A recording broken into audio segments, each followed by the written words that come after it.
City Council unanimously awarded itself a historically high 2.9% pay bump last night.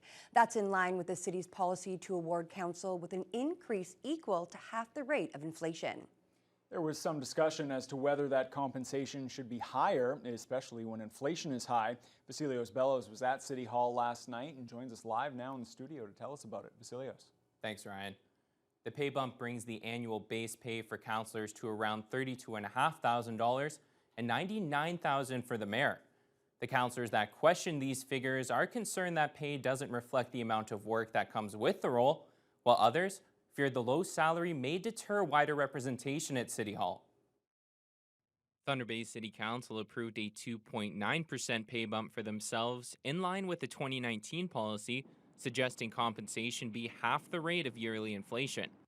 Councillors' annual base pay will now be $32,500, while Mayor Ken Boshkov will make $99,000, though that doesn't include pay from sitting on committees, benefits, or car allowances. It sparked a discussion about whether this is fair compensation, with at-large Councillor Shelby Chung concerned this salary could prevent broader representation. The only people that can afford to be around this table are people who are independently wealthy, who are retired, who essentially look like us. Mayor Ken Boshkov, who estimated his work week between 80 and 90 hours, says he's never heard community complaints regarding council compensation. I think there's a lot of appreciation for what council does, and I think that they truly understand as a councillor that the compensation is low for the amount of hours.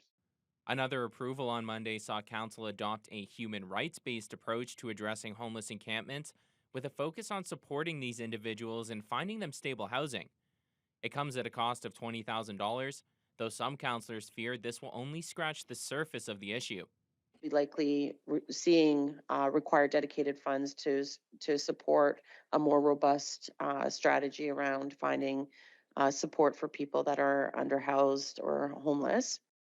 Also during Monday's meeting, an exciting step for the new art gallery, as council's approval means development can now begin on the city lands at the waterfront. General Manager of Development Karen Lewis says the facility will play an important role at Prince Arthur's Landing for years to come.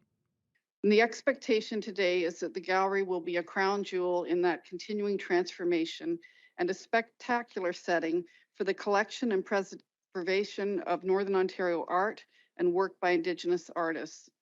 Art gallery officials are still hoping for a 2025 opening, though could provide no timelines for when shovels will hit the ground. Vasilios Bellos, TBT News.